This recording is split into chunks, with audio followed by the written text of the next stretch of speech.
Hello, and welcome to another video of AI productivity through Gemini Enterprise.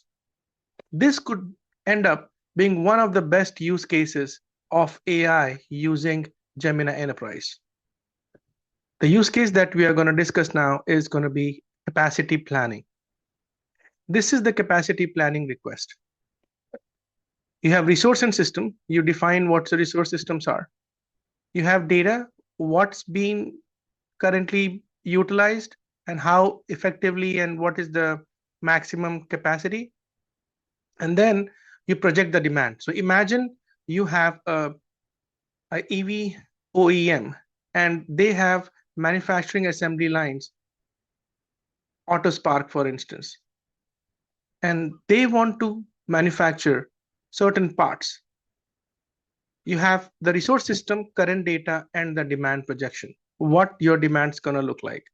Now you want to interact with AI to find out what best would work. I'm going to show you a prompt in a little bit, but this is what it feels. Once you develop this agent and you say, please plan based on the details, upload the capacity planning, and it gives you the current state analysis, growth and demand, bottlenecks, and scaling options. You then have different options where you can scale and plan accordingly. And guess what? It also provides a recommendation. Now it's too text, right? Too texty. So what you could do is you can plot these results as well.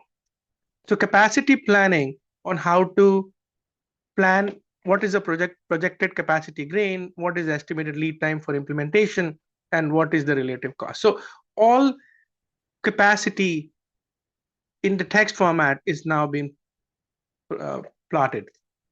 Let me show you how you can make it. Number one is you need to upload this. You can work with me.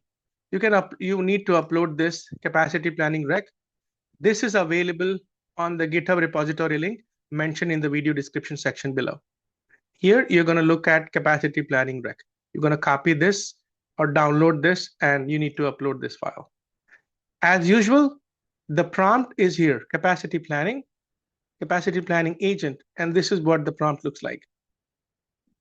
You create the resource system, current data, and demand projection, and then you analyze these set of requirements. All right, so let's quickly jump on, and this is the prompt, and this is what the comments looks like. So we're going to use Gemini 3.1 model. So in order to do that, you're going to go back to Gemini Enterprise, agents, new agent, and this is the agent designer. Click on proceed to builder. You need more space, hide this, make it here, click on this, and then copy paste the details from the sheet. So let's look at the sheet here.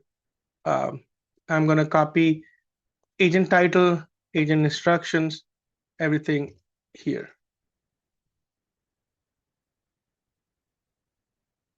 I'm sorry. I'm going to copy and paste it. There you go. So if we pasted this, let's put the name of the agent, capacity planning agent, and a description. Let's put the same thing. Select the model here, 3.1 Pro, leave as is. We are going to, in the next set of videos, we are going to look at the knowledge base and the connectors. But for now, let's go ahead and create this. Voila, the agent is created. And now you can interact with this agent. You can upload the files. You can have multiple files. And then you can connect to the systems as well if needed. And I'm going to just say, please plan based on the details. That's it. This is how you're going to gain productivity with planning. And this could be a great starting point. You can interact with this agent and make the task even more complicated. I know it's going to take a little bit of time to come up, but there you go. It gives you the demand projection, and it gives you the scaling options as well. Again, thank you for watching. Details are in the video description section below.